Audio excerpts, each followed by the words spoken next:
Hola a todas, todos, todes, sean muy bienvenidos. Hoy es la sección Diálogos de la tercera edición de Frontera Sur. Hoy tenemos un encuentro con varios realizadores latinoamericanos y esta charla tiene como título La verdadera revolución nunca acaba, memoria, imagen y disidencia. Y para este encuentro, muy gentilmente, nos acompañan hoy Alexandra Cuesta. Ella es cineasta y artista visual, reside Ecuador, residente entre Ecuador y Estados Unidos. Sus películas han sido galardonadas y exhibidas en New York Film Festival, en Cinemas de Bellas Artes, La Habana, entre otros. Su película Piensa en mí, del 2009, se puede ver en el Foco Festival Cámara Lúcida.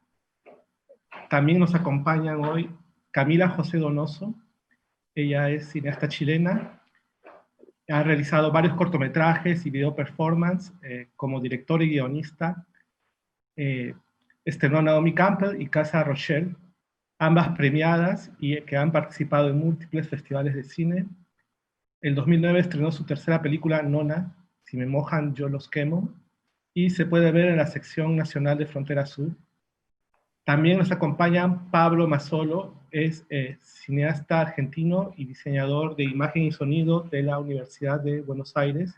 Sus films se han exhibido en distintos museos, galerías y festivales como Rotterdam, New York, Raconte du Cinema, Biennale, Media City, Chicago, La Mostra S8, Afisi, Mar del Plata, entre otros. Su película Ceniza Verde del 2019 se puede ver en la sección latinoamericana de Frontera Sur. También está presente Sebastián Wiedemann. Él es de Colombia, estudió Bellas Artes y Dirección Cinematográfica. Sus películas exploran la relación entre la filosofía, la antropología y el cine experimental. Su obra ha recibido retrospectivas en Irlanda, España, Colombia, Brasil. Su película Obata Film también se puede ver en la sección latinoamericana de Frontera Sur. Y también nos acompaña Luis Alejandro Llero, que es un cineasta cubano. Él por el momento, su señal es inestable. Más adelante posiblemente se una. Él estudió en la Escuela Internacional de Cine y Televisión de Cuba y sus cortometrajes han sido premiados en Mar del Plata, Ficunam y La Habana, además de proyectarse en 25 países de numerosos festivales como IFA, Hogar de Cinema y Documenta Madrid, entre otros. Finalmente, este diálogo va a ser moderado por Lorena Bess. Ella es realizadora, educadora de Perú y también ama de casa. Muchas gracias a todas y todos los presentes. Les dejo por el momento y le doy paso a Lorena, que ella va a ser la moderadora y van a poder conversar con ella. Buenas tardes a todas, todos, todes. Gracias Robinson, gracias al Festival Frontera Sur por la invitación para moderar este encuentro. Y estoy muy contenta de iniciar esta conversación con Alexandra, Sebastián, Camila, con Luis Alejandro, con Pablo. Y bueno, también agradecerles sus películas que son bastante estimulantes y que son las que van a provocar esta conversación. Entonces quisiera aprovechar también para todo el público que está viendo, que es las películas de todos los realizadores y realizadoras con los que vamos a conversar ahora, se pueden ver hasta el día 15 todavía en la plataforma de Frontera Sur, así que están invitados, invitadas a ver las películas para que también, espero que algunos que están escuchando ya las hayan visto, para que la conversación fluya, ¿no? También va a haber un espacio para recoger comentarios, preguntas, las intervenciones que hagan desde el público, ¿no? Bueno, entonces la conversación va a girar en torno a los tres ejes que se propone esta charla, que son memoria, imagen y disidencia. Y voy a lanzar este primer espacio que tiene que ver con la memoria, a pesar de que no es que se van a cancelar a lo largo de las charlas, seguramente hay ideas que se van a quedar y que vamos a querer retomar, ¿no?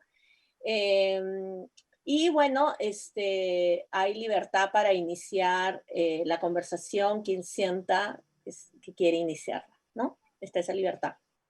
Entonces, en relación a estas primeras ideas, sensaciones relacionadas a la memoria, luego de ver su cine, estas películas me provocan, siento que provoca pensar la memoria como un campo, más que como un recuerdo, más que como el pasado, como un campo de acción, como un campo de intervención, como un campo para la experimentación.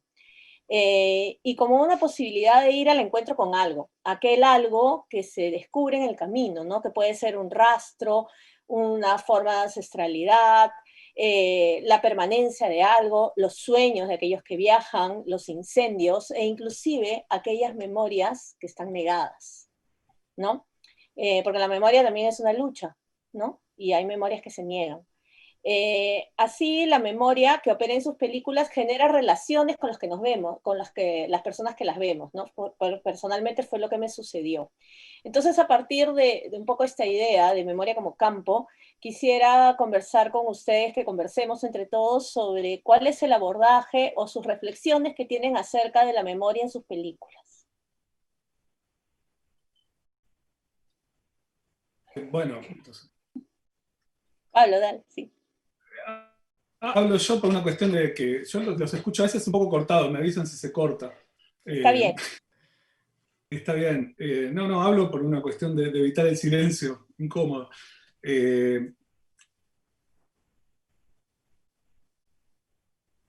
Y ahora sí se cortó. Se paró. Hay una intención real de traer... ¿Se cortó? ¿Se escucha bien? Si podrías empezar, la idea se cortó unos segundos nada más. Bueno, esto es lo que me está pasando con ustedes. Por eso digo, bueno, si llega a ser un caos, después me mudaré a otro lugar, no sé, busco. La memoria... No, digo que en mi película sí hay una intención de traer una memoria, algo del pasado en un espacio del presente, ¿no? O sea, presentar un poco lo que había sido la matanza al pueblo comechingón, que es una cultura que me llama la atención particularmente por los pocos vestigios culturales que se encuentran hoy en día. En general, me interesa mucho eso imposible que había en esa cultura. Entonces es una especie de algo de filmar un poco la nada y, bueno, resignificar el mismo espacio, ¿no? Con la memoria. Pero ahora mientras me estabas hablando, creo que hay algo que en general en mis películas, o en algo que suelo hacer es en sí, plasmar una memoria en la cinta. Y yo trabajo, por ejemplo, con Fílmico, y trabajo mucho editando en cámara, o editando en cámara o rebobinando la película, y ya la película se va generando de una manera abstracta, se va armando una memoria de lo que voy haciendo. Y no es que después no edito, ¿no? Pero sí hay un trabajo en ese borde que es un poco inconsistente, que no sabemos bien, que hay una imperfección, que es muy accidentado, ¿no? Bueno, que ofrece la abstracción o la memoria misma. Bueno, en ese sentido, digo, me acordé ahora un poco de relacionar un poco las dos situaciones, la película en sí mismo y un poco el proceso que manejo yo. Pero bueno, también en general es más por la búsqueda también de cierta cosa espontánea o accidental o performática que se puede dar también en esa construcción abstracta en la memoria, ¿no? Hay algo de la performance de la misma edición en cámara o sobreimpresión accidentada que me interesa rescatar. Nada, lo digo como comentario, como para empezar. Gracias. ¿Quieres hacer una? Bueno, puedo... Sí, Alessandra. Porque al igual que Pablo, yo también trabajo, no todas mis películas, pero en muchas trabajo con Fílmico, con 16 milímetros, y esta película fue filmada con una cámara Bolex en 16 milímetros. Y bueno, creo que primero la naturaleza de ese material. O sea, el fílmico está conectado con la memoria, más que siento que el video, que para mí está como más conectado con lo actual, con el presente. Entonces ya empezando por ahí, como que hay esta referencia cuando se ven estas imágenes, porque están conectadas como que con otra parte de nuestra sensibilidad. Y pensaba en una cosa que dijo Pablo en relación a mi película, porque tú hablaste de mostrar estos espacios que fueron, o sea, en donde pasaron algo, y en ese sentido es una memoria, ¿no? Y pensaba en relación, ¿qué? ¿Ibas a decir algo? No. Bueno, y pensaba en relación a mi película que la película se trata sobre el transporte público en Los Ángeles, la ciudad de Los Ángeles, y un poco la intención de la película era como retratar estos espacios que son invisibles, porque a la final la gente que utiliza el transporte público en una ciudad como esa es gente que está como a la margen, ¿no? que vive en el margen. Entonces son gente latina, de otras culturas, gente, o sea, gente que no está como que en la... eso, que vive en el margen. Entonces, el tema de la memoria está como que conectado con esa invisibilidad de poder mostrar este espacio en película y después cómo eso conecta ya a la memoria colectiva en una película, ¿no? Y también es interesante porque, bueno, esta película, como dijiste, es del 2009 y siento que tengo que yo misma hacer como un ejercicio de memoria del proceso, no solo de filmar, sino de editar y ahora de hablar de la película que tiene como que todas estas capas de memoria también, ¿no? Y me hace pensar en mi nuevo trabajo que no está ahorita presentado en el festival, pero que habla como directamente de estos temas. Entonces de eso puedo conversar más adelante, pero es interesante pensar como en todas estas diferentes capas, de cómo se siente o se entiende la memoria. Y algo que tú dijiste también es como la memoria a través como de lo, no sé qué palabra utilizaste, pero yo le pienso como en gestos, ¿no? Como no contar el todo, sino como estos elementos, como detalles que te conectan a una historia o algo más grande.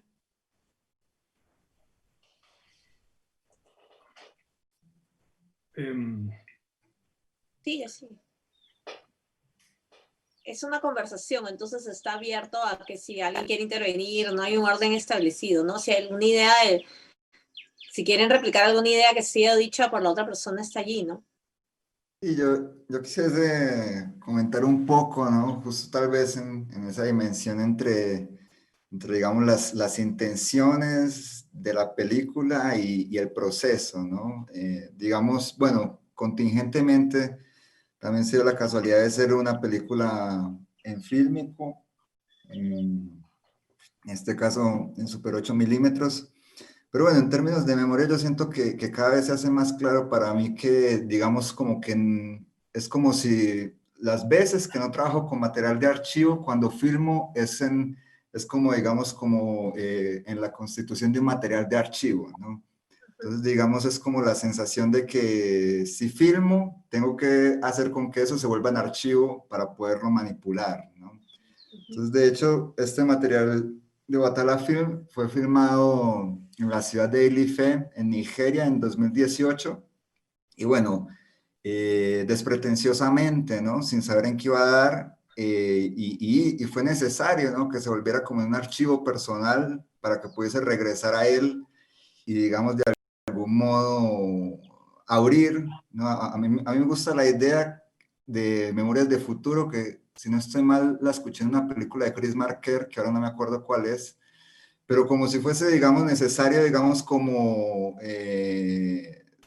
dejar morir una cierta actualidad de las imágenes como para abrir una memoria de futuro, ¿no? Entonces, digamos, como que en términos de procedimiento yo siento esa insistencia en mí, ¿no? Que digamos, es muy difícil, digamos, que me acomode, digamos, a ese esquema de producción de, bueno, filmé en fin, o grabé, sea fílmico, sea digital, lo que sea, digamos que inmediatamente sea capaz de lidiar con esas imágenes, digamos, si no pasaron por una especie de estado de reposo, ¿no? digamos, como de estratificación, en la que fue, digamos, como algo se fue sedimentando para después sacar el polvo, ¿no? Es como que si sintiese esa necesidad y que, digamos, intensifica mucho pues mi relación con el montaje, ¿no? Y después con esta película yo siento que ocurre, digamos, llamémoslo así, como algo muy curioso en términos contextuales, porque, digamos, en fin, ¿no? Soy de Colombia, he estado afincado en Brasil bastante tiempo, habría una relación propia y una memoria con una ancestralidad negra, y es eso, voy a Nigeria y ese es el presente, ¿no? Ese es el presente. En Brasil ocurre algo muy singular que digamos, y que creo que ocurre mucho, ¿no? En las diásporas africanas, que se crea un pasado mítico, ¿no? Se crea un pasado mítico. Entonces, digamos, esa memoria transatlántica, digamos, esas imágenes son de un presente, ¿no? O sea, esa es la actualidad, ese es el día a día de Ilife, mientras que, digamos, no sé, digamos, la cultura afro-brasilera y las religiones de matriz afro en Brasil, eso repone una especie de memoria ancestral, ¿no? Idealizada, ¿no?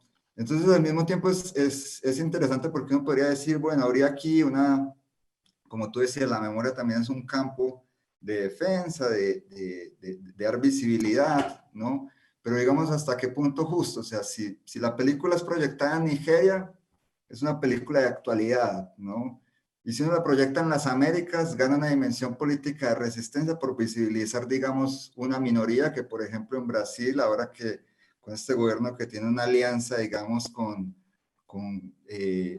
En vez de ser como Alemania nazi, es como, digamos, con los neopentecostales, ¿no?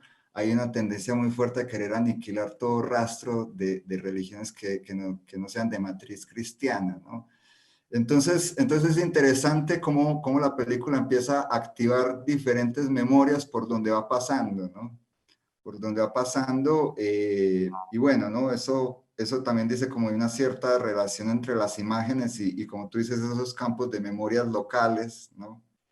Entonces, en fin, eso me ha llamado bastante la atención, si bien, digamos, desde la intención propia de la película, es el deseo de activar una memoria de futuro, llamémoslo así, que no desprecia una dimensión histórica, pero que, digamos, apela a una dimensión mucho más de un afecto intensivo, ¿no?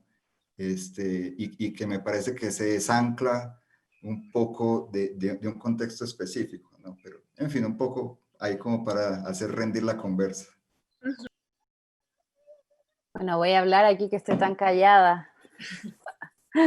Oiga, sí, no, yo, por lo menos en los procesos de mis películas, y me impresiona que aquí todos filmamos como en Super 8, en 16, como una generación también que vuelve a filmar. Y bueno, en mi caso creo que esa construcción de memoria tiene que ver mucho con el proceso de, por lo menos en mi caso, de escritura y de filmación, en el sentido que como yo no trabajo, siento, con un proceso documental directo, de seguimiento documental, sino que trabajo más en ficciones que se construyen en base a relatos de mis personajes, que son reales o que no son reales. Entonces son memorias totalmente subjetivas, que no buscan la verdad, que no buscan lo verídico, que no buscan saber si ese recuerdo o si ese relato es verídico, sino más bien al contrario. La película es como una posibilidad de construir memoria también ficticia, imaginaria. Y de hecho, por ejemplo, en el caso de la última película que hice, que es de mi abuela, que yo pertenezco a una clase social que no tenía, que no heredó materiales de Super 8, por ejemplo, de sus abuelos o de su familia. Nadie está filmado en Super 8 en mi familia. Para mí también había como un acto reivindicativo filmar a mi propia abuela, como crear este archivo propio de ella en Super 8 y en 16 milímetros, como una cosa casi a mi parte, aparte que aquí estamos hablando de una relación casi como muy cercana, como... Entonces, interesante cómo uno puede también reconstruir esa memoria que por clase social o por el lugar donde naciste no tienes, y que esa memoria también que está filmada ahí, no necesariamente, como insisto, es real. En mi caso lo trabajo un poco así, como desde la reivindicación, ¿no? Siento, como por ejemplo en Germain con Naomi Campbell, mi primera peli, Germain tampoco nunca tuvo acceso a una cámara, o sea, tener una cámara realmente una cosa de privilegio. Y entonces que los personajes también sean conscientes de cómo se filma a través de este aparato que es la cámara, para mí también es como un acto en sí mismo de crear esta memoria de forma colectiva y no en una sola dirección, que sería como yo puedo verlos a ellas o a ellos, ¿no? Eso, como quizá ahí lo podemos desarrollar más.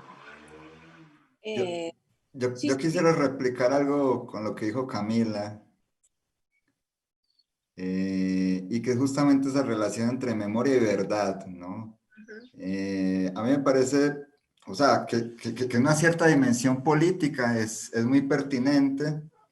No obstante, a veces me parece que justo que la relación entre imagen, verdad y memoria a veces, digamos, limita el potencial de la imagen, ¿no? Digamos, en una dimensión fabulatoria, ¿no? Imaginativa, ¿no? De hasta de crear, digamos, nuevas posibilidades de contar historia.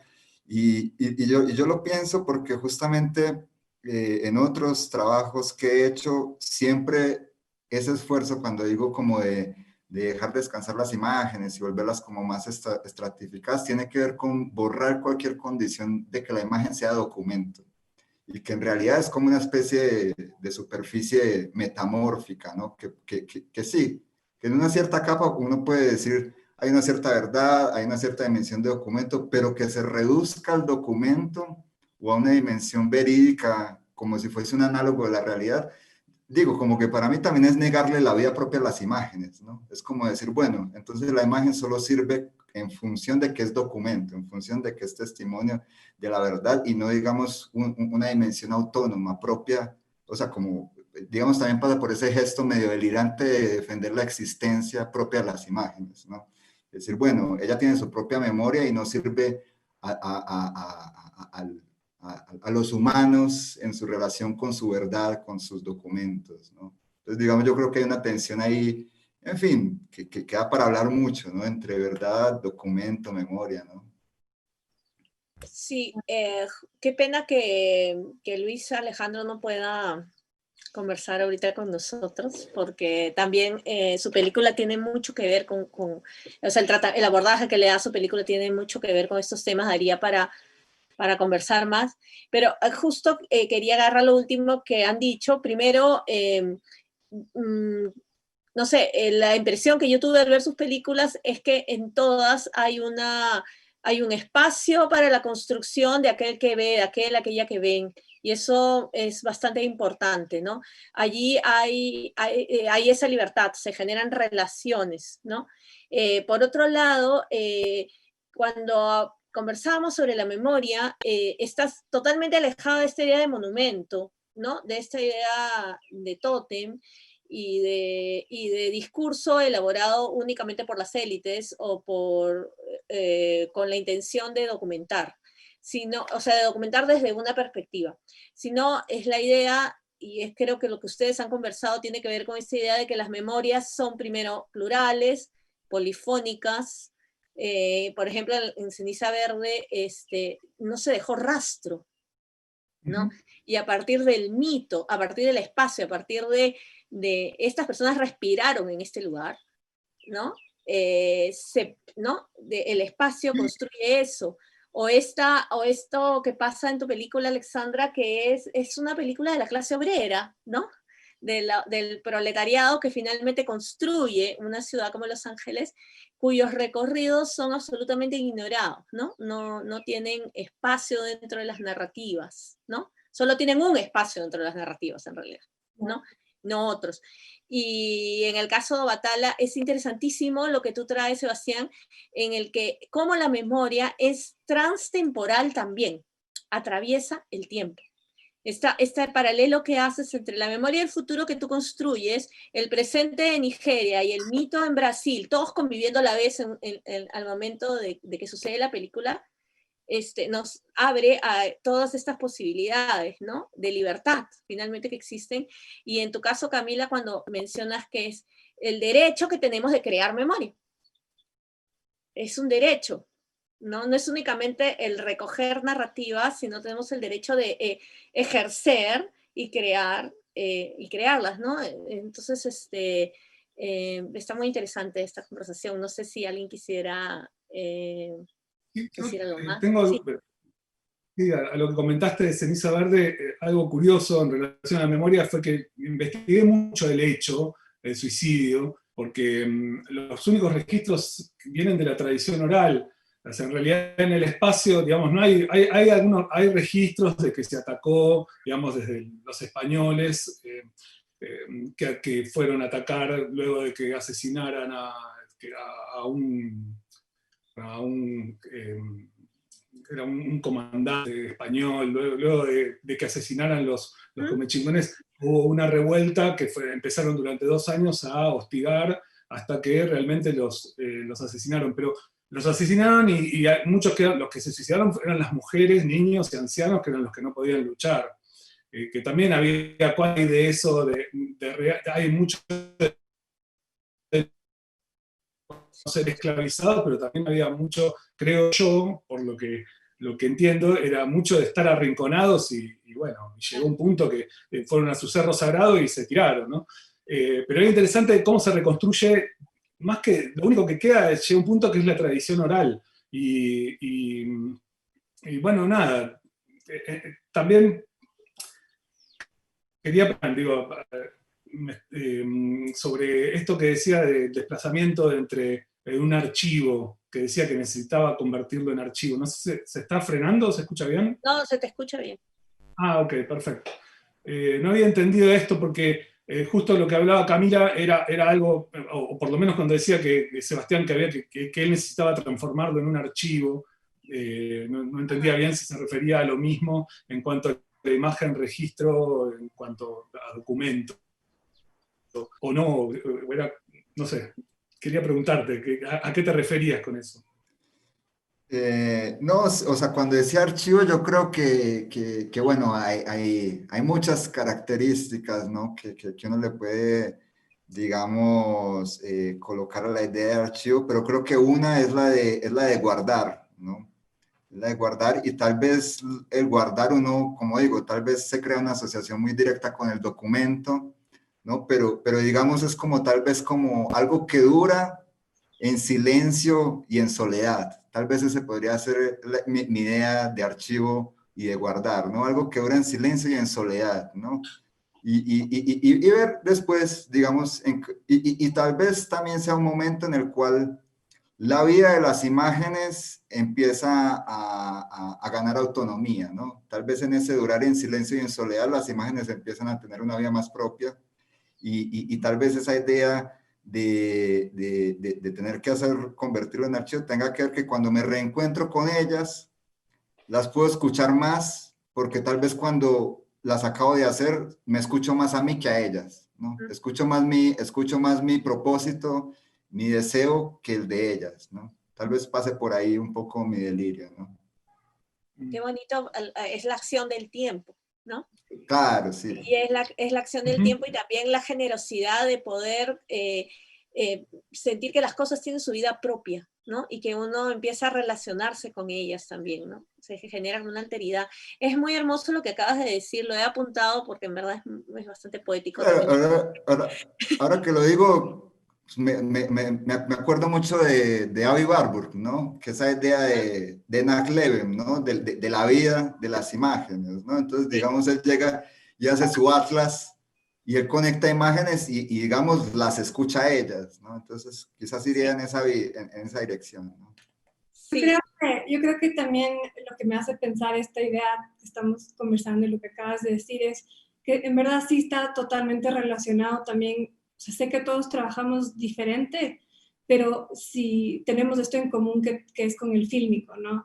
Y que tiene un proceso muy específico, que está conectado con esto del tiempo, de que cada momento tiene su espacio. O sea, por ejemplo, para mí el filmar está totalmente separado de la edición, o sea, pasa un tiempo largo. Y yo, por ejemplo, yo no trabajo con un guión, o sea, para mí el proceso está en llevar la cámara al lugar y como un poco pensar desde lo que Janet Muñoz, esta cineasta chilena, habla del ojo Bolex o de la mente Bolex, o sea, que es como tu ojo como la cámara, ¿no? Como de ir coleccionando estas imágenes que tal vez en ese momento, o sea, tienes tu idea. La idea para mí era cómo retrato este lugar, pero las ideas no están claras, o las imágenes no están claras, y es mucho después, cuando ya está en el rollo, que hasta te olvidaste lo que filmaste, ¿no? Pero en ese momento del rollo es como que aparecen y se empieza como un poco a cristalizar la idea y a conectar todo. Y más aún en el proceso después de edición, que en mi caso en esta película también la edité cortando la película, ¿no? Y que ese es un proceso otra vez como súper largo y que tiene mucho que ver con la memoria, porque alguien decía esto, Pablo, creo que las imágenes ya están en este rollo y como que se conversan entre ellas. Y después casi que el trabajo de uno no es crear algo de cero, sino es como una escultura, o sea, como encontrar qué está ahí, qué te dice esa imagen, qué te dice esa otra sabiduría de ti mismo, de la imagen anterior, ¿no? Entonces, sí, eso pienso en relación a esto. Sí, Sí, a mí, con respecto a lo que dice Alexandra, me gusta también esa idea. Bueno, ella dijo el ojo Bolex, que me suena medio también a Bertov, ¿no? El cine ojo. Pero digo, me gusta la idea, me gusta la palabra exposición, que es muy del fílmico, pero es algo así como exponerse. Exponer la película es como también estar uno y exponerse, ¿no? Hay un punto que la cámara termina siendo, bueno, es el medio, pero también es un medio que es un poco un estorbo, ¿no? Entre la relación directa con la imagen. Es lo que podemos hacer. Es una relación un poco imposible, pero me gusta esa idea de exposición también. Y también lo intuitivo me parece muy importante. No sé en qué, que está muy relacionada a la memoria, pero digamos, esta cosa de no saber bien lo que uno está haciendo, pero saber que va por ahí y bueno, luego resignificar, ¿no? Hay una palabra francesa, no hablo francés, pero conozco esta palabra que se llama après-coup, que es como esto, como el final como al final uno resignifica todo lo que estuvo haciendo. Entonces hay un caminar un poco incierto, que luego mirando hacia atrás uno llega a un momento que empieza a resignificar, ok, era esto lo que estaba buscando.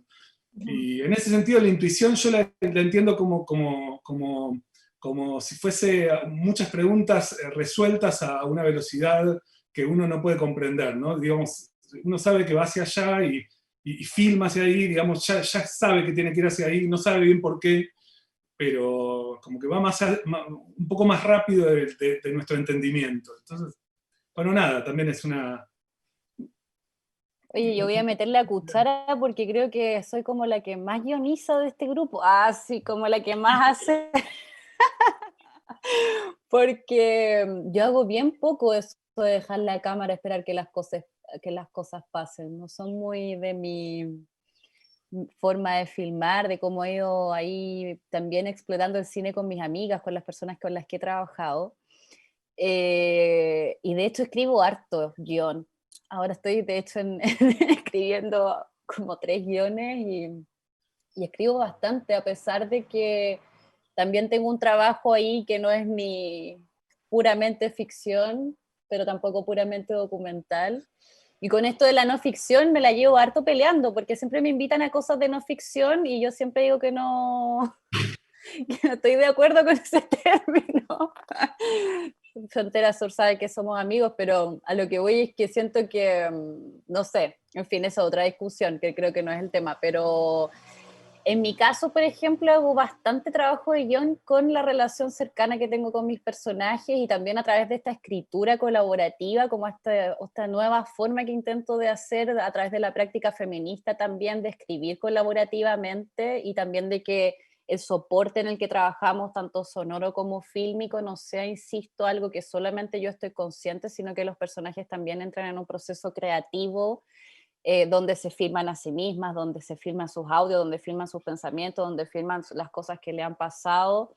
Entonces hay un ejercicio de memoria súper grande en mis películas, pero que claro, al momento de ponerlas en escena, se transforman en una ficción bastante cercana a una puesta en escena más controlada, no tan improvisada. De hecho, yo creo que en la última peli con mi abuela hice cosas más improvisadas por la riqueza que había como en el video casero, en el video doméstico que podíamos hacer, pero con las otras anteriores creo que he sido bastante como dogmática, no sé si dogmática, pero como no he querido documentar, a eso voy, no he querido poner la cámara y esperar y hacer todo eso. Perdón, no hablo de poner la cámara y esperar, digo, no es el cine que digo, cuando digo algo intuitivo, digo algo más bien afirmativo, de ir a la búsqueda, Vale. y lo pienso también como un proceso creativo. No, te quiero decir, va más allá de si escribís o no escribís. Yo anoto un montón de cosas. A veces, si tengo que escribir un guión, lo hago de la misma manera. Quizás son fragmentos que después empiezan a tomar forma. Es como, Claro. digamos, ¿no? Digamos, lo digo más como un proceso creativo que como algo directamente allá al Ahí perdimos a Pablo.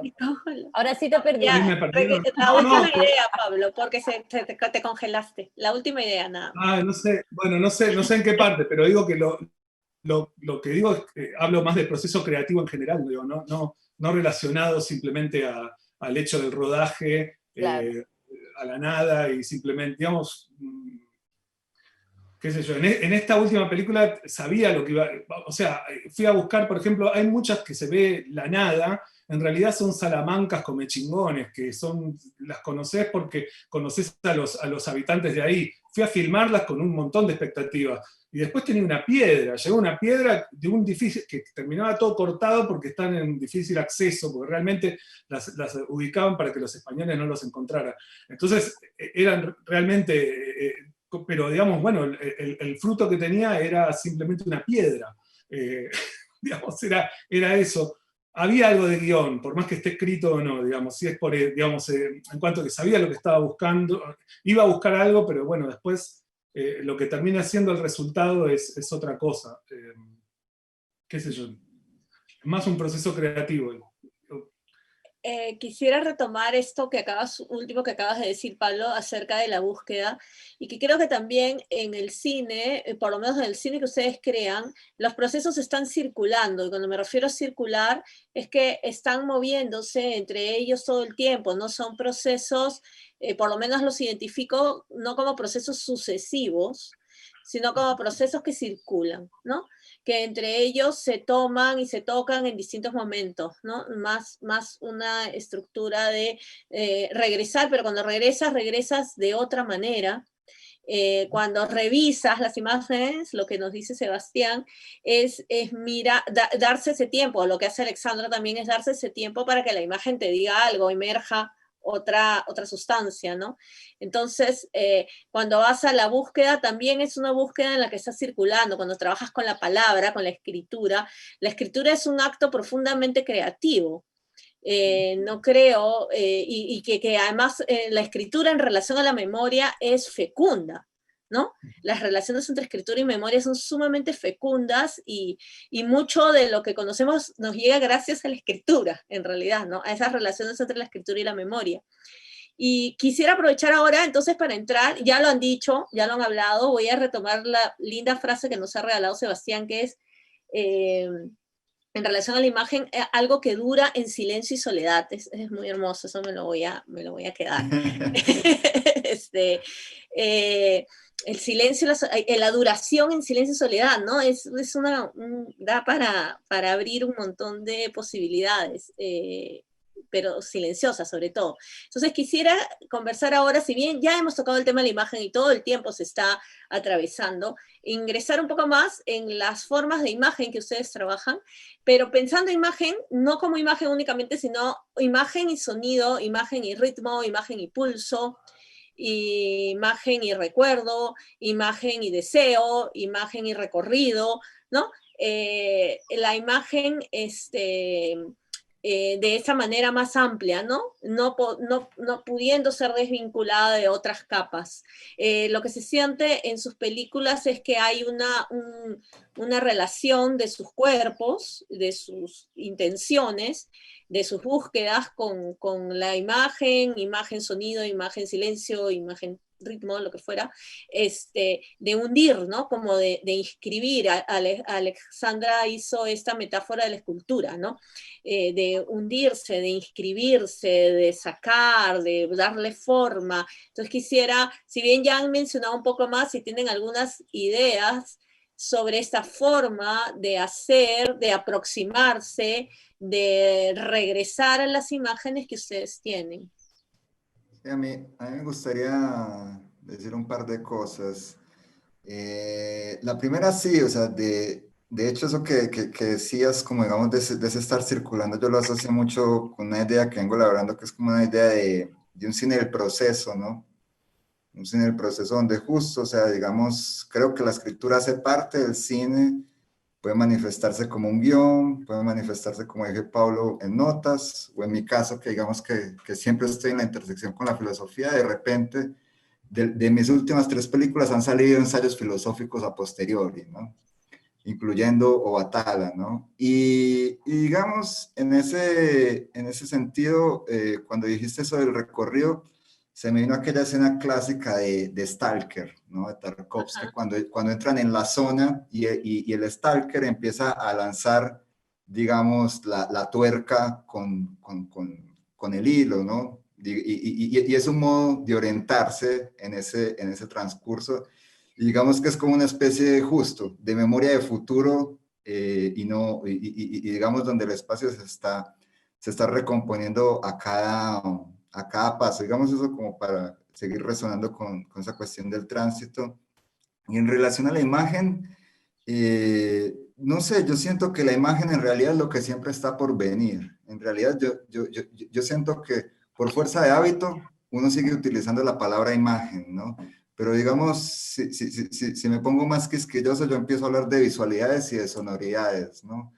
Y en realidad yo siento que esa es la gracia, que la imagen siempre es lo que está por venir y que en realidad lo que vemos son los restos de esa búsqueda, ¿no?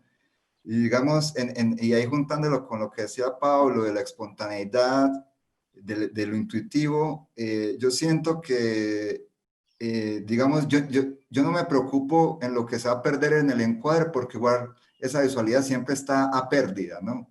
Nunca va a llegar, nunca va a capturar lo suficiente, ¿no? Entonces siempre es un resto, ¿no? Siempre es como una ruina, ¿no? Digamos, entonces digamos lo que uno manda a un festival son las ruinas, son los restos de la búsqueda de una imagen, ¿no? Y no la consagración o justo, o fijar, o como tú decías, la idea del monumento, ¿no? Entonces, digamos, yo como para discutir en torno de la imagen, yo diría que la imagen siempre es lo que está por venir, y lo que queda y que uno hace llamar de película, de film, es eso, es la ruina de una búsqueda que hace con que uno insista en ser cineasta, porque esa búsqueda solo se acabará, digamos, como Jonas Mekas cuando se muera, ¿no? Y digamos que eso me parece muy genial de Jonas Mekas, de que, bueno, uno no se puede jubilar de esto, ¿no? No hay como jubilarse, ¿no? Entonces, digamos, yo creo que esa insistencia no es, por lo menos en mi caso, no sería como hacer variar una imagen alrededor de la obra, ¿no? A lo largo de una obra, ¿no? Sino que es eso, es algo que nunca se alcanza, y esa es la gracia, ¿no? Que la imagen siempre sea lo que está por venir. Oh, gracias, Ariel. Yo creo que, bueno, en algún sentido coincido siempre en una pequeña partecita, digo, por lo menos de mi experiencia, en cuanto a buscar, más que el resto es algo así como algo imposible. Sí, coincido que para mí encontrar la imagen es algo imposible. A mí me interesa el registro de lo real, yo me siento muy cercano a la no ficción, o a un a lo que soy sería Se quedó. me haga lo que hago, ¿no? Pero quizás es más preciso, no ficción. Pablo, te estás quedando, si podrías retomar porque te has quedado como 3 veces parado. Y quizás algo más tarde, sino bueno. Sí. No. No, que digo que me siento cercano en el sentido de a lo que es buscar, me interesa lo real, pero también entiendo lo real como algo imposible también y inabarcable, pero no siento que esté persiguiendo una imagen imposible. Siento que la creación de imagen sí se dan muchas cosas, se dan muchas emociones en la búsqueda. Así como está lo intuitivo, también se presentan muchas cuestiones éticas, políticas en la creación de una imagen. Creo que les debe pasar a todos.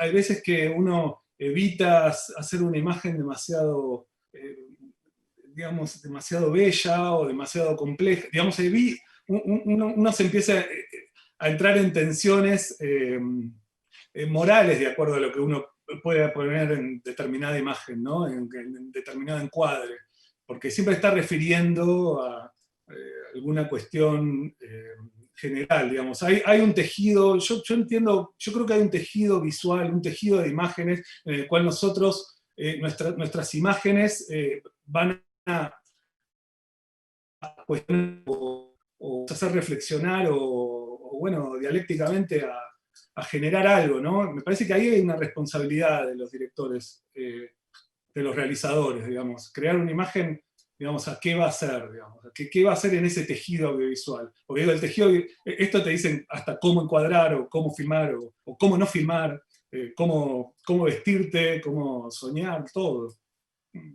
Cómo tener Bueno, sexo. sobre todo yo quiero tomar un poco también el título de disidencia. Yo creo que, o sea, como tenemos este tema ahí que está cruzado en el título de esta charla, creo que sobre todo las mujeres, que me encantó Gloria, que al principio decía yo soy cineasta ya ama de casa, sobre todo espero que ahora todos se sientan dueños de casa ahora en este encierro, y que se empoderen no solamente las mujeres en ese lugar.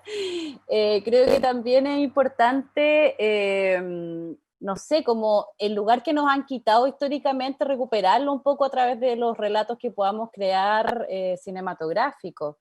En el caso de las disidencias, o sea, las amigas trans y travestis que han sido retratadas desde los ojos de los hombres y desde, sobre todo nosotras también las mujeres, que no nos hemos podido ver en nuestras complejidades como dueñas de casas radicales, incendiarias, que tiran cóctel molotov, en el caso de mi abuela, y que tienen una memoria que no es lineal. Sobre todo yo creo que eso es lo interesante, pensar que de la memoria no es lineal, no es... La historia no es lineal, la memoria no es lineal, y eso también son como entendimientos que se le han puesto a la memoria, o por ejemplo acá pasa mucho en el Museo de la Memoria, como fue hace poco 11 de septiembre, también hay un shock, un trauma histórico que nos produce una necesidad de poder entender esto a través de esa linealidad, pero es tan interesante cuando uno ve películas, incluso si ve la batalla de Chile, que yo hace poco la reví a propósito del 11 de septiembre, que no es lineal tampoco, o sea, entender la complejidad de los hechos, por ejemplo, políticos que suceden, o ya más subjetivos con relación a las disidencias o las mujeres, nos hacen, yo creo que para mí como directora me da la sensación y la necesidad de poder mostrar el mundo desde una subjetividad más compleja, y eso también es la memoria de una forma mucho más compleja, como dice, circular, con películas que no se hacen de manera lineal tampoco. Y creo que eso también, sobre todo en nuestro territorio, que acá vemos directores de diferentes países, donde tenemos estas relaciones coloniales con el cine y con como quién es filmado, quién filma a quién, y todas las relaciones de poder que pueden haber entre medio de eso. Me parece muy necesario repensar constantemente esto. O sea, me parece genial que lo estemos hablando de distintos lugares, de distintas trincheras, de distintas formas. Me encanta cuando Sebastián habla de cómo ha encontrado sus orígenes africanos en Nigeria, en sus películas que ha filmado allá, las que ha hecho en Brasil, como este sincretismo también, transfronterismo que tenemos culturalmente y que debería verse en nuestras películas. También Argentina y Chile, por ejemplo, que somos países tan blanqueados, tan ¿cómo decir? Que blanqueados, que hemos perdido mucho de los que hemos, sobre todo los que nos hemos alejado de nuestro origen indígena, por ejemplo. En Chile está muy fuerte ahora todo lo que pasa en Wallmapu con la pandemia, con el gobierno que tenemos. Ustedes saben que antes de la pandemia estábamos viviendo una revolución hermosa, entonces una revuelta social impresionante. Entonces también, no sé, yo espero ver pronto la batalla de Chile de la revuelta social que hemos vivido en Santiago, porque, y en Chile, perdón, en todo Chile, porque ahí, por ejemplo, la batalla de Chile, y ahí me voy a ir un poco en contra de este cine para mí muy masculino, que hacen hombres, que esa es una obra totalmente colectiva, ¿no? Pero que aparece con el nombre de Patricio Guzmán, pero esa es claramente una película colectiva, y espero que, por ejemplo, en La Revuelta aparezcan muchas películas de una memoria colectiva, ¿no? Que ya deje esa autoría tan pesada que para mí es tan masculina de alguna forma. Y de hecho quería contar que en el encierro hemos hecho un colectivo de cineastas, por ejemplo, ahora en este encierro, por el tema de la prisión política, que es algo que nos afecta muy heavy en todos los estudiantes y manifestantes de la revuelta que están presos, algunos hace más de 8 meses, y gritamos muy fuerte, mucha gente, como libertad de los presos políticos, tanto de la revuelta como mapuche, y aprovecho también a la gente que está viendo y que no conoce tanto de este tema, que pueda conectarse, sobre todo ahora que estamos encerrados, conectarse con estas prisiones impuestas. Creo que también es un momento político para quizás pensar eso. Bueno, he tirado muchas ideas, pero eso quería como que la tenía ahí mientras iban hablando, se me va a olvidar después.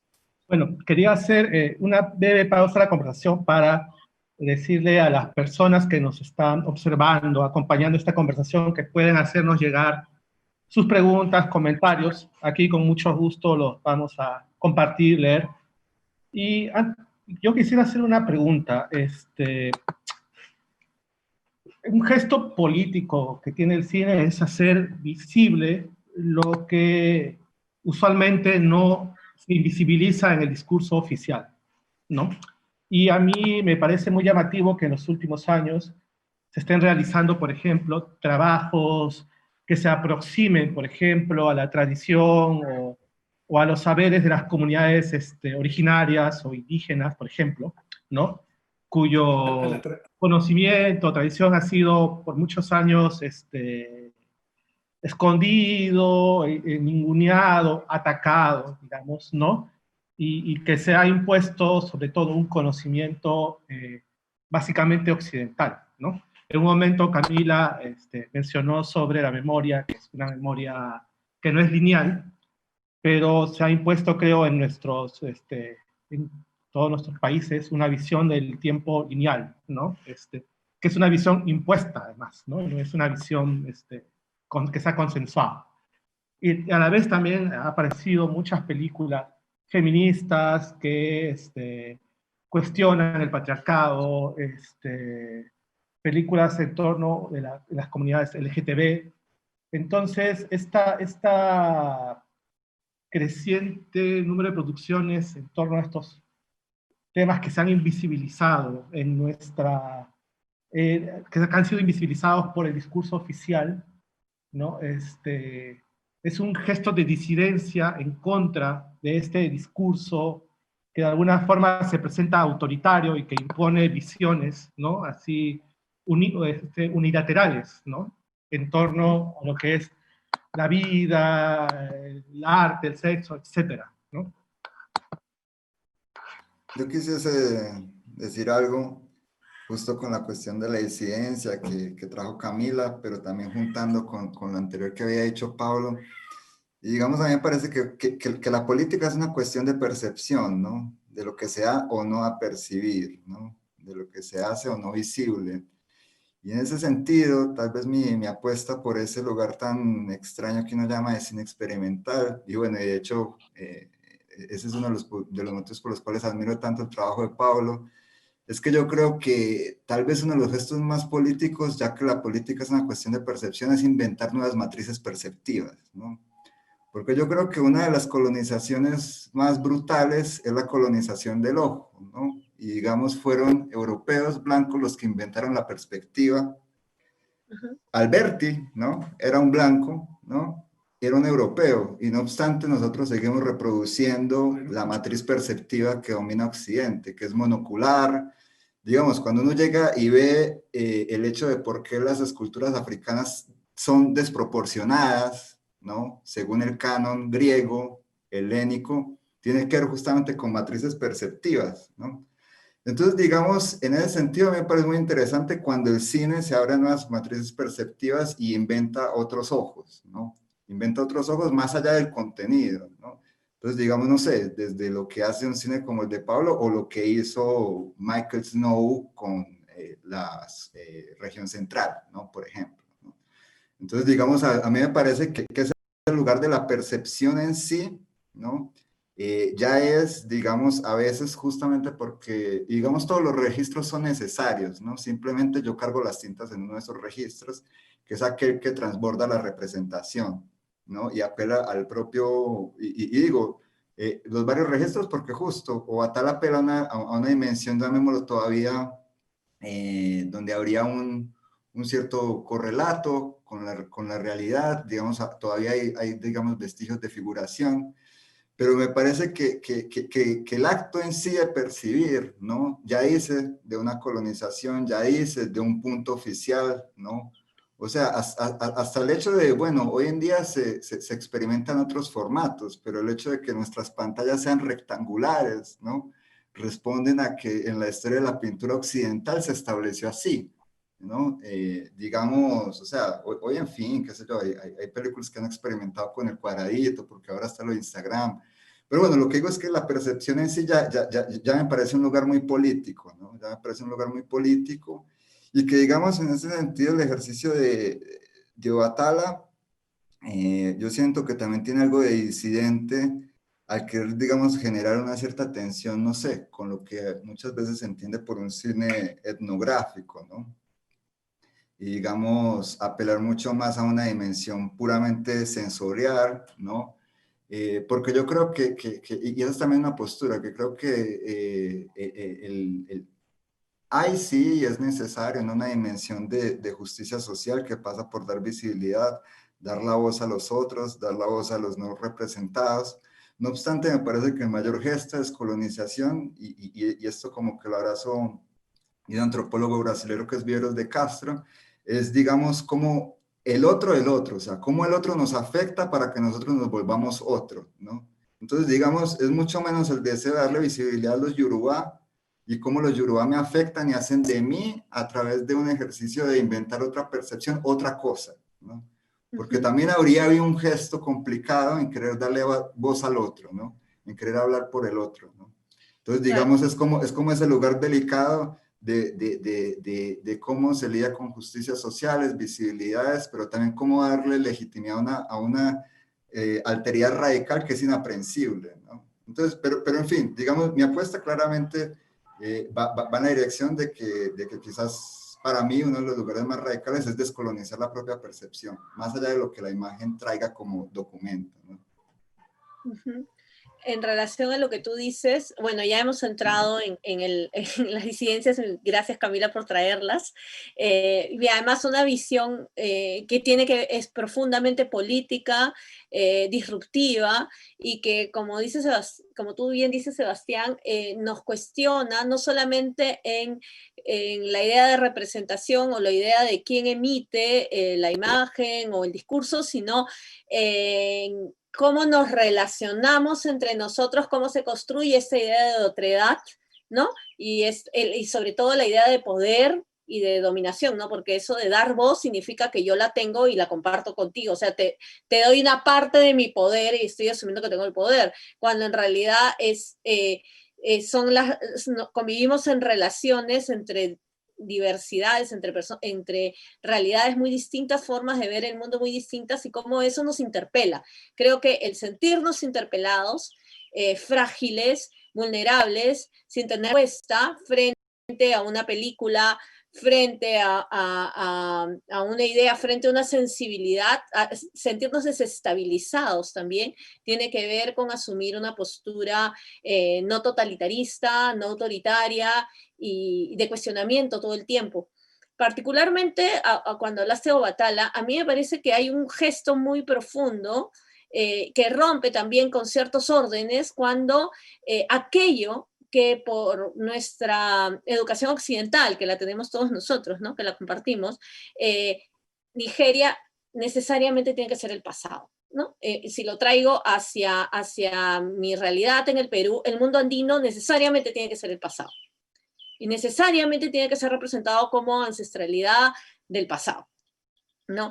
Cuando tú, es muy interesante que tú nos dices cómo lo contemporáneo, ¿no? Cómo al colocar estos tres tiempos en donde tú encuentras tu origen afro, en donde Brasil necesita crear resistencia a través de este encuentro con lo afro, y en donde lo yoruba en Nigeria es el día a día, cómo estas tres cosas se construyen, se juntan en lo foráneo y nos interpelan, nos cuestionan justamente cómo construimos esta idea del otro, esta idea de cómo se construyen las imágenes, esta idea de dónde nos colocamos, ¿no? Entonces me parece muy rico lo que estás trayendo, esta visión de disidencia que tiene que ver con interpelarnos a nosotros mismos también, ¿no? Nosotras mismas. Entonces, no sé... Yo solo a mí quisiera, no, sí, di. no, yo solo quisiera cuando justo, que es una cosa muy fuerte en Brasil y que yo creo que también, y es una pregunta que les lanzo a todos, porque pareciese que defender la existencia legítima de otros, ¿no? Como aquellos que no hacen parte del imperio, ¿qué es eso? Que son lo que también es muy complicado decir minorías porque en realidad somos las mayorías. Claro. Pasa muchas veces por el gesto de querer fundar un mito, ¿no? O sea, como, por eso digo, ¿no? Porque digamos, cuando tú dices, lo andino es lo ancestral, es también como decir lo mítico, ¿no? Claro. Es como si fuese necesario inventar una memoria mítica que nos legitime, sí. que nos legitime, ¿no? Entonces, digamos, eso también como lanzarlo, decir, bueno, en fin, esa relación con la memoria y el mito, ¿no? O sea, de cómo, de hasta qué punto a veces lo que hacemos es inventar nuevos mitos, no sé, ¿no? Pienso en eso justamente, en ese caso de la contemporaneidad de Nigeria, y que de repente a veces es muy fuerte cuando el África contemporánea no responde al mito fabulado de la diáspora. Y entonces Claro. es como una especie, y entonces de repente justo, o sea, y aquí digamos algo un poco de cine, que es decir, bueno, algunas religiones afrobrasileras hacen oraciones en Yoruba antiguo, ¿cierto? En la lengua antigua, ¿no? Y que, por ejemplo, es algo que ya no se habla en Nigeria. Y entonces llegan y dicen, o sea, ustedes hablan como mi tatarabuelo. Y ellos piensan que están hablando algo que es, digamos, más original, más de raíz, ¿no? Más de raíz. Entonces yo creo que esa idea del mito, ¿no? O sea, lo que hoy es hasta qué punto el gesto político de defender los otros pasa por crear nuevos mitos, ¿no? Sí. Digamos como esa idea del mito fundacional, ¿no? No puede ser que un poco que la mitificación tenga que ver con estos discursos idealizadores de estos, como tú mencionas, por ejemplo, de esta religión en Brasil, o como dijo Lorena, de las comunidades andinas en Perú, al menos que es algo más cercano a mí, que está bombardeada de discursos, digamos, de las personas bien intencionadas, que bombardean discursos muy idealizadas de estas comunidades andinas, y de alguna forma lo transforman en algo, pues, como un mito contemporáneo, ¿no? Digamos, ¿no? Que es algo, pues, paradójico, pero así lo veo, ¿no? Como algo, como crear nuevas mitologías, ¿no? Pero no sé hasta qué punto mirar al otro tenga que pasar por esto necesariamente, ¿no? Porque creo que a veces se omite toda una complejidad, ¿no? Para crear, digamos, estas fábulas redentoras, de una forma u otra, ¿no? Solo quiero comentar ahí porque han dicho tantas cosas, tengo tantas ideas que no quiero que se me pierda esta, pero creo que para mí es importante al pensar en esos problemas, es que piensas en la representación del otro, en la no ficción, en todas estas cosas que estamos hablando, en la imagen, es como un poco mostrar el conflicto, de mirar. Y creo que eso es algo que he intentado hacer como ahora en mi trabajo. O sea, y Pablo trabajó conmigo en una película mía que se llama Territorio, que justamente como que la película es un recorrido por distintos como lugares pequeños en Ecuador, pero en realidad es como, quería hacer como este recorrido de hacerte la pregunta de qué significa tener la cámara y mirar, y cómo crear esa relación con la persona que no tiene el poder, es decir, la persona que no tiene la cámara, ¿no? Y creo que es como un poco llegar hacia esa experimentación de hacer las preguntas. O sea, no se sabe, tal vez en la acumulación de los trabajos está la respuesta, pero es un poco como ir haciendo esto de experimentos, ¿no? Y ahí también estoy muy de acuerdo con algo que dijo Sebastián, que, o sea, el cine político, en mi pensar, no es necesariamente un cine que hable de algo social, político en sí, sino es la forma. O sea, es cómo usas las estructuras, o cómo más bien cómo rompes las estructuras como más que están tan impuestas por esta jerarquía del cine mismo, ¿no? Y cómo te sales de eso.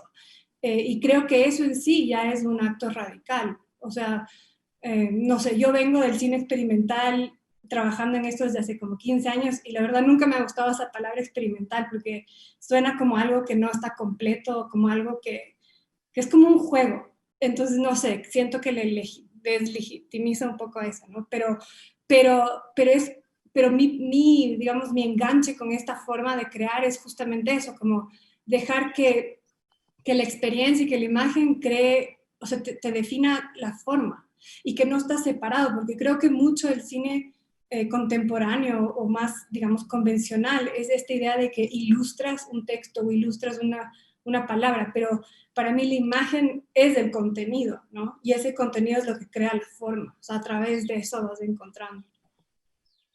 Bueno, por ahí un poco. Bueno, chicos, disculpen, ha llegado preguntas de las personas que nos están mirando. Son dos y creo que se complementan muy bien, así que las leeré juntas. La primera es de José Swing. Dice, amo la idea de darnos un tiempo para que las imágenes nos hablen. E Ivonne Chini nos dice, ¿cuál es su relación con el sonido en cuanto a la relación con lo que vienen conversando sobre la imagen? Creo que todas tienen un trabajo sonoro igualmente interesante.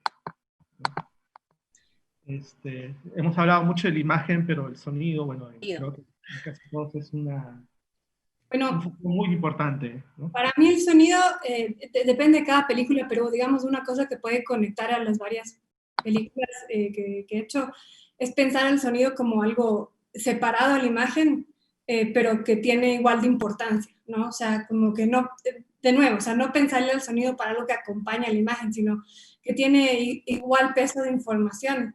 Y en muchos casos para mí el sonido es algo que utilizo como para dar información que no está en el encuadro, o sea, es algo que como que te da más información hacia esta idea del cuadrado, ¿no? Lo que está afuera, o sea, como esta realidad o la subjetividad de la realidad. Sí, y como aproximarme al sonido con la misma importancia que a la imagen. O al no sonido, porque a veces también utilizo silencio. Y cómo usas esos espacios justamente o sea, se puede decir que el silencio también es una especie de sonido, ¿no? O sea, es algo que está, que existe y que te da como la sensación hacia la imagen. Sí, yo en relación al sonido, bueno, de hecho hay una provocación de que mis últimos trabajos los he firmado como composiciones audiovisuales, ¿no? Y de hecho este gesto provocador de decir que no habría ahí un gesto ni de edición, ni de montaje, ni de dirección, sino de composición audiovisual, tiene que ver justo con la provocación de un diálogo con ese pensamiento composicional en términos musicales, ¿no? Digamos, creo que ese es mi sueño. En otra vida me gustaría ser compositor, ¿no? Antes que cineasta. Y digamos, y de hecho es como que siento que que mis ideas de montaje están muy atravesadas, ¿no? Por lógicas composicionales, sobre todo de música experimental y digamos, electroacústica del siglo XX y XXI.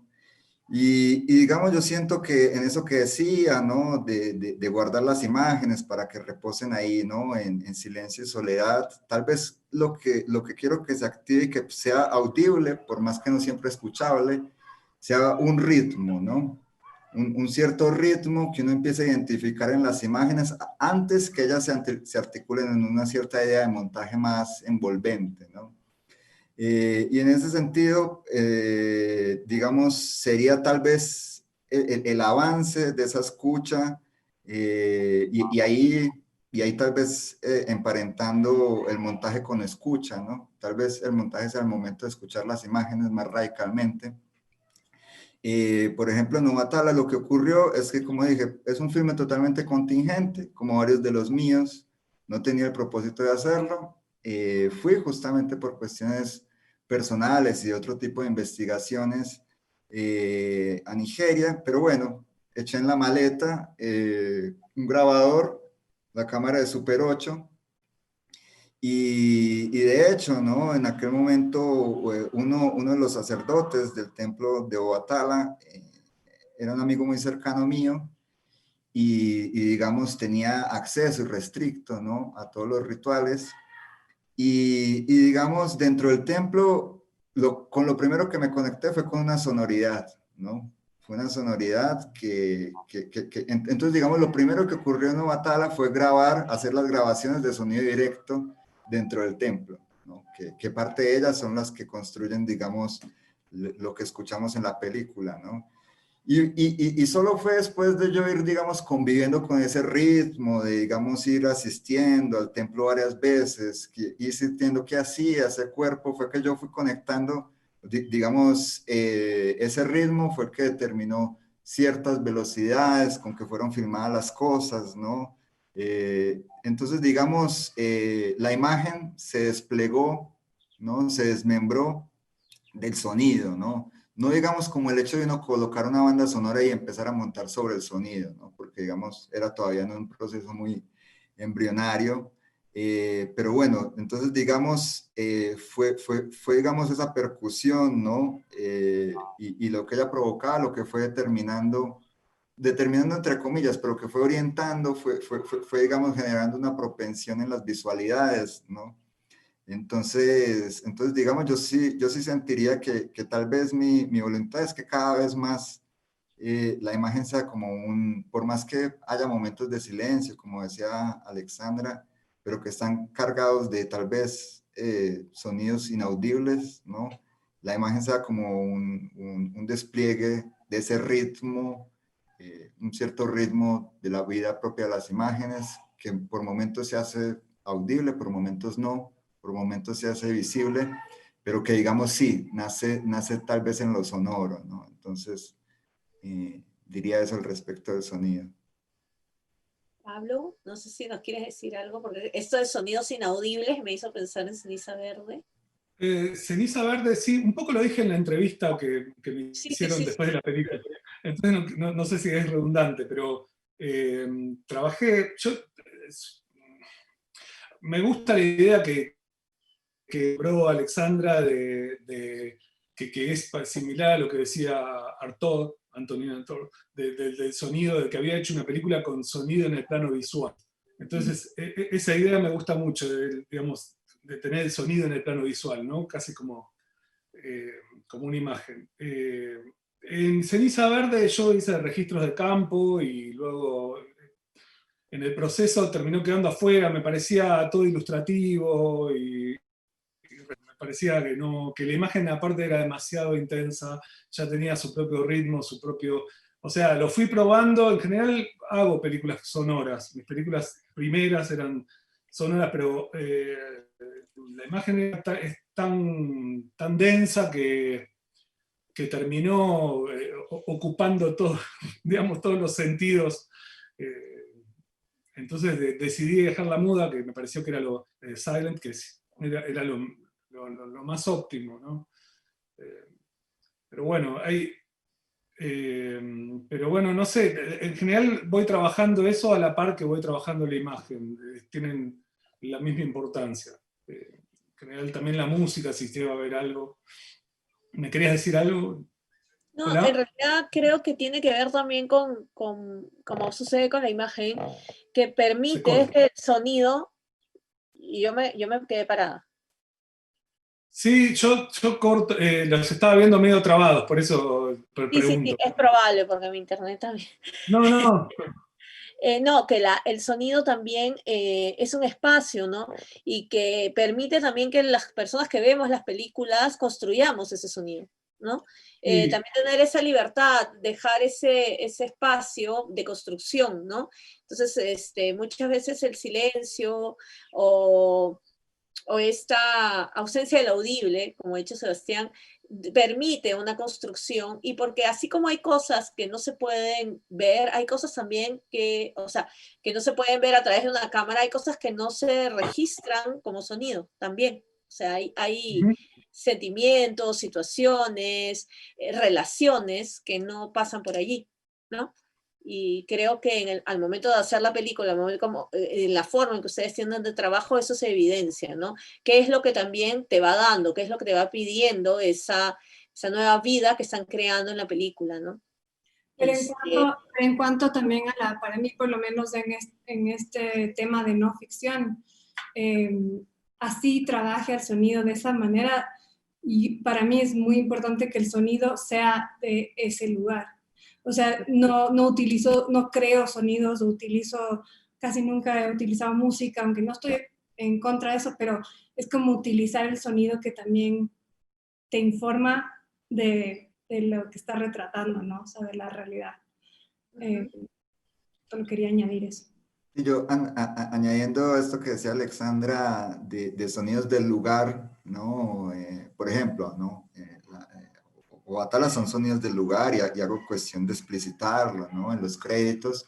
Pero sí, o sea, digamos, qué sé yo, en estos más de 10 años, ¿no? De estar lidiando con la imagen en movimiento, sí, yo, por lo menos yo muy rápidamente le agarré una adversión y pavor al sonido sincrónico, ¿no? Digamos, como que me aterroriza el sonido sincrónico, justo, tal vez porque es algo que ancla, ¿no? Es algo que ancla y no que le da esa porosidad a la imagen. Y que por ejemplo, es eso, digamos, como te digo, es sonido directo que fue capturado en el mismo lugar en que fueron capturadas las imágenes, ¿no? Pero esa idea de lo sincrónico me parece que tal vez, y ahí jugando con la palabra disidencia, ¿no? Me parece que esa posible disidencia, que haya como una especie de intervalo entre lo sonoro y lo visual, me parece que tiene tal vez también un gran potencial, ¿no? El sonido tiene algo muy imperativo también, o sea, de imponerse, digamos. sí, Esto lo había dicho Lucrecia Martel en un reportaje hace mucho, que en el cine uno puede cerrar los ojos, pero no puede pero no taparse. puede, sí. Eh, y es cierto, digo, es así, digamos, tiene algo muy imperativo. Pero bueno, lo que tiene también es que, digamos, en esta búsqueda de lo real, así es algo no verbalizable, el sonido no lo podemos verbalizar, es como lo podés simbolizar, pero estás muy lejos de acercarte a lo que es real. Digamos, así como la imagen tampoco puede lograr, ¿no? Captar lo real, el sonido, bueno, es mucho menos verbalizado. Digo, es como va directamente al cuerpo, ¿no? Porque incluso Sí. físicamente el sonido se transmite a través de la materia. O sea, físicamente llega al cuerpo. Y eso también es delicado, ¿no? Es delicado, digamos, hay una ética ahí también, porque es muy fácil manipular al espectador con el sonido. Es muy fácil. Exactamente, Digo, sí, sí. Del sonido no puedes huir y trabaja una memoria afectiva más orgánica que la imagen. La Sí, imagen a la mí, razona, ¿no? Claro, pero también en la realidad, digamos, en el mundo, ahorita, siempre se le da prioridad a la imagen. O sea, tú Claro, estás somos un mundo visual. y no estás tal vez consciente, o sea, inconscientemente el sonido está ahí, pero creo que eso es interesante, creo que como todos trabajamos con el sonido, que se separa, entonces estás como muy consciente de ese espacio de información, al igual que el de la imagen, ¿no? sí, Eh, interesante, como la separación. Yo quería traer aquí algo anecdótico, ¿no? De un trabajo anterior y justo que yo creo que Pablo enunció el porqué. Para mí, digamos, tal vez todo nace en el sonido o en una vibración o en un ritmo que él llegó y dijo, es que va directo al cuerpo. Y eso es, digamos, lo que a mí más me interesa. Y una película anterior que se llama Olas, yo quería hacer con que digo angustiante de estar dentro de una ola. Y digamos, cuando tuve la oportunidad de proyectar esa película en una sala, ¿no? Digamos, donde escuchas, digamos, el 5.1 de Star Wars, ¿no? Magníficamente, mucha gente llegó y decía, no, pero es que me da ganas de vomitar, ¿no? Y esa era la idea, porque, digamos, varias veces que, digamos, yo tengo una relación muy fuerte con el mar, con el agua, era, digamos, bueno, ¿qué es estar dentro de una ola, literalmente, ¿no? Y pasaba por eso, y llegaban y me decían, no, es que yo siento tu película en el estómago, ¿no? Me empieza a subir por los pies y lo siento en el estómago. Y bueno, a veces hay películas que se hacen para eso, para que te den náuseas, ¿no? Pero justo, pero es como lo decía Pablo, porque ataca directo al cuerpo y no a la razón, ¿no? Entonces, digamos, para mí quizás es el lugar más potente que sí, que como dice Pablo, hay que saberlo dosificar, manobrear, porque puede ser manipulador, pero digamos, sí, por lo menos yo apuesto a que es algo muy visceral, ¿no? Entonces, tal vez es por una relación personal en que, digamos, ya que tengo otros quehaceres demasiado intelectuales, me gusta que la imagen sea visceral, ¿no? Y digamos, no esté cargada de mucho significado interpretable. Bueno, quisiera añadir que el público que nos esté, las personas que nos estén mirando, si sea, pueden hacernos llegar preguntas, ¿no? Creo que ya estamos en el tramo final de la conversación, así que si desean pueden preguntar ahora o callen para siempre. Bueno, creo que también perdimos a Camila, me parece.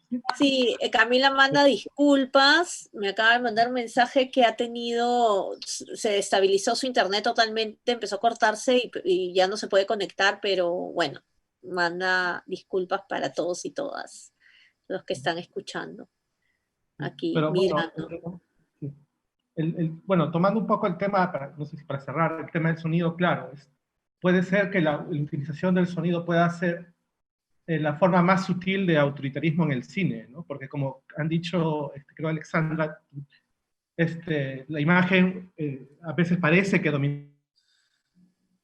Se quedó pegado. Permiso, se quedó pegado en el autoritarismo. Oh, no. Ahí estás. Regresaste, te quedaste allí. Estábamos hablando del autoritarismo.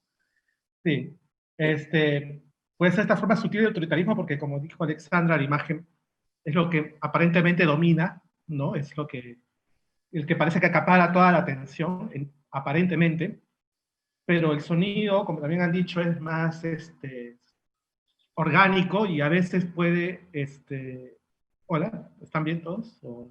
Sí. Es Lorena. Entonces, a veces los sonidos ser más orgánico, a veces entra de manera más sutil, ¿no? A veces uno no se da cuenta y el sonido ya te invadió, ya te atrapó. Y creo que eso lo sabe Hollywood y mucho tipo de cine que emplea el sonido, la música, para orientarnos a qué sentimientos o qué ideas tener, ¿no? Entonces también creo que saber emplear el sonido, en vez de direccionarnos, más bien en ampliar, en abrirnos espacios, ¿no? Interpretaciones, lecturas, es la forma, digamos, menos invasiva, más democrática, digamos, ¿no? Yo ahorita que salió en medio de la conversa, ¿no? El nombre de Artaud, ¿no? De Antonin Artaud, digamos esta idea de la crueldad, ¿no? Del teatro de la crueldad. En fin, quizás a mí me seduce el sonido porque es lo que nos aproxima tal vez de esa crueldad, ¿no? Digamos, en el sentido de esa violencia afirmativa de tener el cuerpo a cuerpo con el mundo, ¿no? Digamos, ese cuerpo a cuerpo con el mundo. Y que me parece que quizás ya que vivimos en una cultura tan visual y digamos donde el ojo está tan colonizado, tal vez el sonido sea más sutil o menos sutil, nos dé posibilidad de accesar, digamos, de un modo más cuerpo a cuerpo, ¿no? Con el mundo, ¿no? Entonces, digamos, en fin, ya que por ahí había salido harto por otras cuestiones, esa idea de crueldad de él me parece que tal vez en un cierto cine, ¿no? Puede pasar por lo sonoro, ¿no? O sea, yo estoy súper de acuerdo con lo que dice Robinson también de que Hollywood es el experto en la manipulación del sonido, ¿no? Es como, ahora tienes que estar triste, ahora tienes, o sea, y no te da esa autonomía de, creo que lo que hemos estado hablando en toda esta charla, que es como crear un cine en el que la audiencia también tenga autonomía de experiencia, o sea, de experimentar lo que tú estás mostrando. Y ahorita se me viene un poco a la mente, o sea, las películas de James Benning y cómo usan el sonido, porque es muy sutil, pero crea como este espacio que me conecta un poco con lo que dijo Sebastián, de que el cine también es una experiencia de tu cuerpo, ¿no? Y es como que a través del tiempo y la temporalidad y el sonido estás como más consciente de tu cuerpo, pero es totalmente de otra forma que dirigirte a, sino es como abrir a la experiencia. Ok, muchas gracias. Como ya estamos llegando al final, llegan algunos saludos, está escuchando gente de diferentes lugares. Diego Mondaca de Bolivia, bueno, y otras personas mandan saludos de diferentes lugares. Y siento que también hay que darnos ciertas pausas, la conversación está siendo muy rica, pero también creo que hay que, ¿no? Dejar el espacio para que todos los que estamos escuchando podamos empezar a elaborar, ¿no?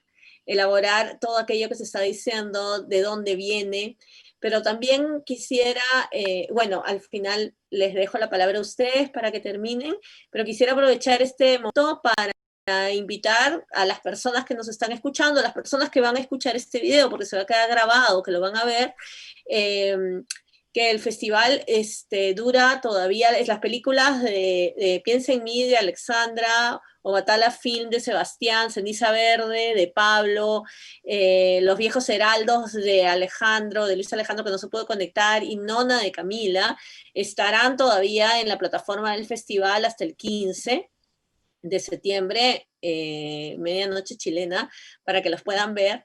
Y además, comentarles de que son películas que todo esto que se está conversando tiene que ver con, son películas generosas, sobre todo a mí siento que son películas generosas, en el sentido en nos dejan a las personas que las vemos, nos dejan muchas preguntas, nos dislocan de nuestro lugar, nos provocan, nos estimulan, y ese es el cine, creo, por el que se está apostando acá en Frontera Sur, ¿no? Por un cine que tiene esa generosidad que no va por la cuestión fácil, sino va por la cuestión de abrir espacios, y además es un cine vulnerable, un cine con grietas, un cine que se agradece, ¿no? Porque permite que nosotros también se construya colectivamente, ¿no? No llega con sus sentidos y sus significados cerrados. Personalmente yo he disfrutado muchísimo sus películas, me han dejado en muchas cuestiones, me han dejado desde cosas muy concretas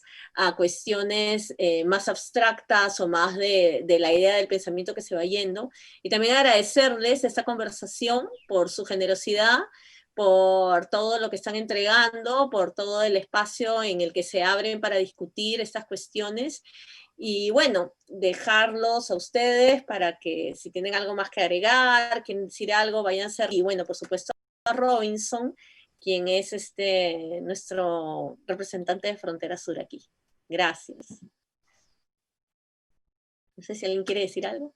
No, yo quizás solo quisiese agregar algo con algo que en algún momento dijo Alexandra, que ella decía, bueno, o sea, justo acá hemos hablado un montón de cosas, y yo creo que tal vez que el cine, de todos los que estamos acá, lo que tratan es de convivir con esas preguntas, ¿no? Es de convivir con las preguntas y no resolverlas, ¿no? O sea, es como mantener el problema vivo. Y creo que esa es la gracia tal vez de lo que todos nosotros acá estamos haciendo, ¿no? Porque creo que ninguna de nuestras películas resuelve todo lo que hemos verbalizado acá, ¿no? Digamos, sea por la disidencia, memoria, imagen, etcétera. O sea, creo que me gustó mucho cuando Alexandra trajo eso, ¿no? Como que, digamos, uno va cargando, digamos, estas preguntas, estos problemas y les va dando vuelta, ¿no? Les va dando vuelta infinitamente, a veces más, menos conscientemente, a veces más, menos intencionadamente y bueno, creo que eso es lo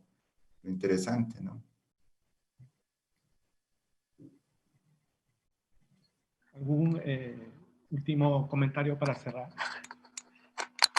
No, que bueno, que muchas gracias por la invitación, porque, bueno, primero qué difícil tener esta edición en este momento que todo es más difícil, pero se agradece mucho tener este espacio y tener esta conversación y sentirse conectados, así cada uno estemos en nuestros espacios y países, pero yo me inspiré mucho a escuchar a la otra gente y sus experiencias, sus opiniones, así que eso, muchas gracias por la invitación.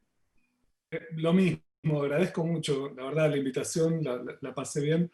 Me quedaron un montón de cosas ahí en el tintero, cosas que se dijeron así, pero bueno, son textos, son también a veces discursos largos que quedan cositas ahí en el medio y uno, pero bueno, agradezco mucho esto y la verdad que lo felicito hacer esto en este momento.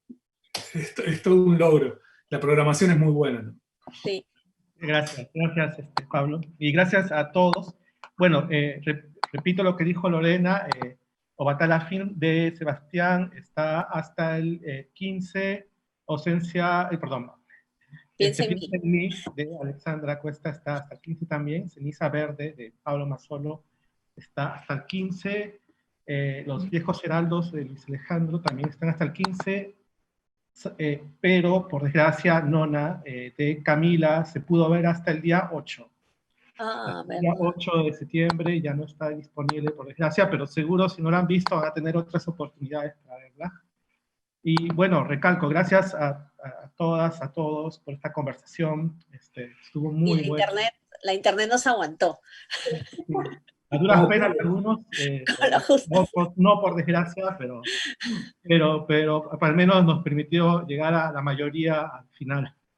Y gracias por todo, eso ha sido todo por hoy. Y muchas gracias a las personas que nos han acompañado.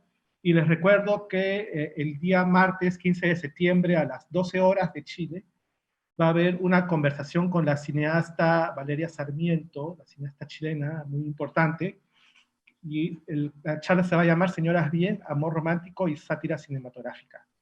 Bueno, eso es todo por hoy. Adiós. Mil gracias. Gracias. Chao, chao, mil gracias. Gracias. Gracias. La realidad le habla a uno con un lenguaje determinado.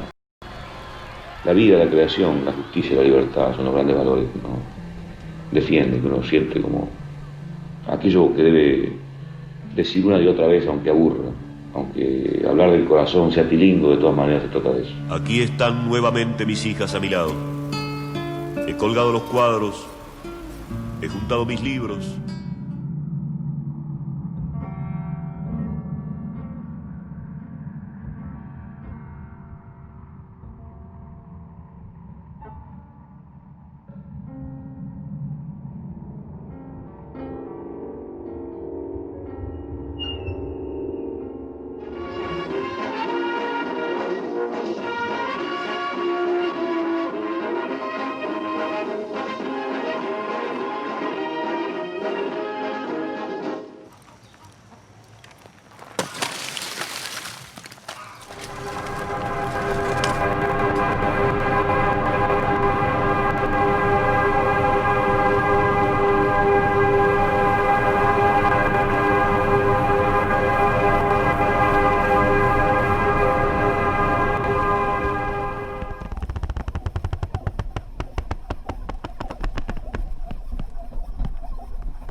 Es como una maldición, yo lo veo, porque el minero no es pobre, el minero gana mucho dinero, pero por alguna razón el dinero, así como viene, desaparece, y la plata también, las vetas vienen y vuelven, y en busca de más codicia el minero, a mi parecer, encuentra su muerte.